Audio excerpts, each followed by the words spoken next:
Subscribe to our YouTube channel and press the bell icon to get the latest updates.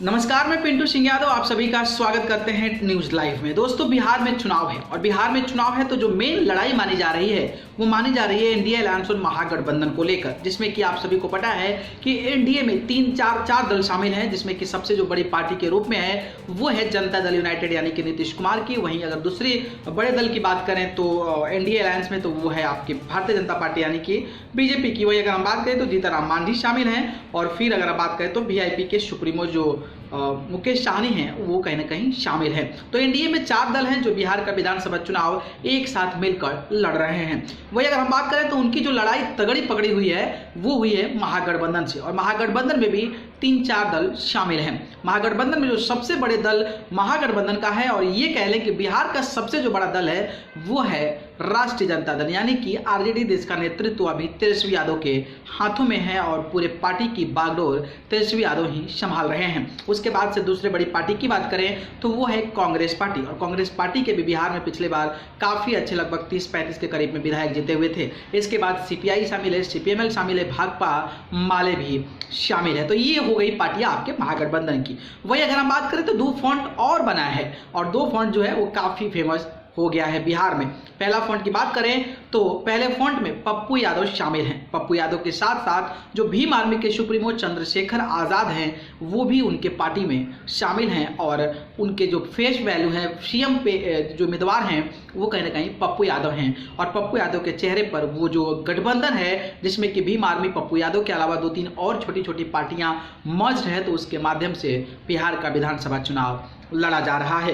वही अगर हम बात करें चौथा महागठबंधन की तो चौथा महागठबंधन में काफ़ी ज़्यादा इंटरेस्टेड है। जी हाँ, चौथा गठबंधन में आप सभी को पता है कि उपेंद्र कुशवाहा जो कि पहले महागठबंधन में थे यानी कि आरजेडी वाले जो महागठबंधन है उसमें थे, और लास्ट मोमेंट पर उन्होंने पार्टी का जो है पार्टी से इस्तीफा, उनके महागठबंधन को जैसे नाता तोड़ लिया था, और नाता तोड़ने के बाद बिहार में एक नया गठबंधन तैयार किया जो कि काफ़ी बढ़िया गठबंधन माना जा रहा है, और अभी तक में वो भी अच्छे खासे प्रतिशत जो वोट्स हैं वो लेकर आ रहे हैं। भले ही सीट आए या ना आए वो अलग बात है, लेकिन number of percentage for the votes बहुत अच्छी स्थिति में बताए जा रहे हैं। तो उपेंद्र कुशवाहा की बात करें तो उपेंद्र कुशवाहा जिनकी पार्टी आरएलएसपी जिसका सिंबल जो है पंखा छाप है, इसके बाद एआईएमआईएम की सुप्रीमो जो कि असदुद्दीन ओवैसी है, पतंग छाप इनका चुनाव है। वहीं अगर हम बात करें तो एक और बड़ी पार्टी शामिल है, और उत्तर प्रदेश की राजनीति में सबसे ज़्यादा फेमस रहने वाली बहन मायावती की पार्टी, और पार्टी का नाम है बहुजन समाज पार्टी। तो ये 3 दलों का महागठबंधन है बिहार में। तो ये टोटल अगर कहा जाए तो 4 महागठबंधन बिहार में बने हैं, और 4 जो दल हैं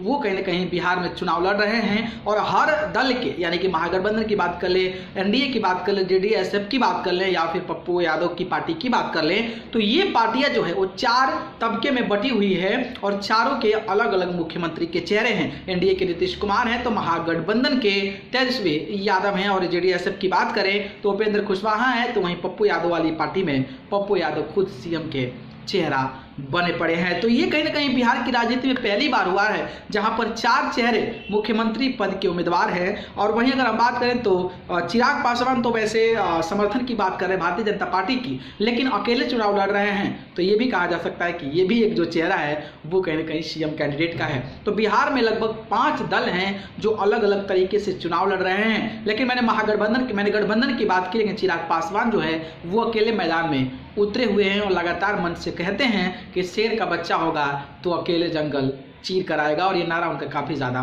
फेमस हो रहा है। अब देखना दिलचस्प होगा कि इन चार पार्टियों में कौन पार्टी के सीएम बनते हैं। वैसे लड़ाई की बात करें तो महागठबंधन और एनडीए अलायंस में है, लेकिन जब मंच पर नेताओं जो मंच पे पहुंचते हैं तो उनके भाषण ऐसे कुछ दे जाते हैं जो कि काफ़ी ज़्यादा सुर्खियों में रहता है। और सुर्खियों के दौरान भभुआ पहुंचे, आज फर्स्ट फेज का अंतिम चुनाव प्रचार था, भूपेंद्र कुशवाहा भभुआ पहुंचे हुए थे, और भभुआ अपने प्रत्याशी वीरेंद्र कुमार कुशवाहा के जो पक्ष में मतदान करने की अपील कर रहे थे, तो उन्होंने एक बहुत बड़ा बयान दे दिया। जी हाँ, बयान में उन्होंने बताया कि अगर हमारी सरकार बनती है, यानी कि जो उपेंद्र कुशवाहा, बीएसपी और एआईएम की जो पार्टी है, अगर उनकी सरकार बनती है तो बिहार में 4 उप मुख्यमंत्री बनेंगे।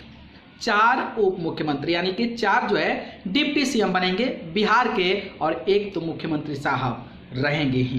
तो ये बयान जो है काफ़ी ज़्यादा सुर्खियों में आ गया है, और सुर्खियों में इसलिए आया है क्योंकि बिहार की राजनीति में, या फिर मुझे लगता है कि पूरे देश की राजनीति में कहीं भी ऐसा राज्य नहीं होगा जहां पर 4 डिप्टी सीएम बने होंगे जो कि पूरे बिहार का बागडोर संभालेंगे। ऐसा नहीं हुआ है, और अगर ऐसा होगा, अगर ऐसा उन्होंने ये वादा किया है, तो it's a first time in history कि उपेंद्र कुशवाहा ने ये कहा है कि बिहार में 4 डिप्टी सीएम है। मजेदार की बात ये कही है कि सभी जातियों को उसमें लपेट दिए हैं। पहला कहे हैं कि दलित जाति को जो है हम लोग डिप्टी सीएम बनाएंगे, तो वहीं एक अति पिछड़ा के बेटे को भी डिप्टी सीएम बनाएंगे, तो वहीं अल्पसंख्यक यानी कि जो मुस्लिम है उनके भी लोगों को हम लोग मुख्यमंत्री बनाने, उप मुख्यमंत्री बनाने का काम करेंगे। वही जो है अंगड़ी पार्टी, जो अंगड़ी जो समाज है, जो अगड़ा मतलब जाति है, उसके माध्यम से भी एक जो है हम डिप्टी सीएम देने वाले हैं। और सबसे खूबसूरती की बात इसमें यह है कि इसमें महिलाओं का भी नेतृत्व जो होगा वो काफ़ी बेहतर तरीके से होगा, जिसको लेकर अब जो है बिहार में चर्चा होने लगी है कि उपेंद्र कुशवाहा जी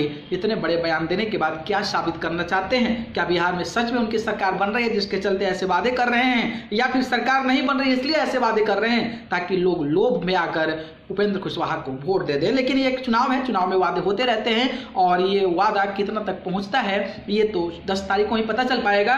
लेकिन जो इनकी ये बोल आया हुआ है, जो इनका विचार आया हुआ है, वो कहीं ना कहीं चर्चा में है।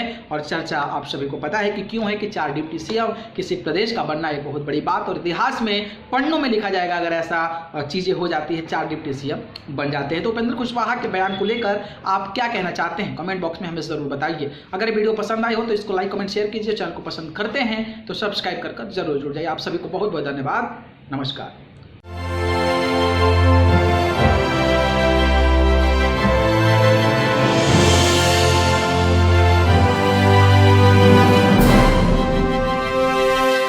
Subscribe to our YouTube channel and press the bell icon to get the latest updates.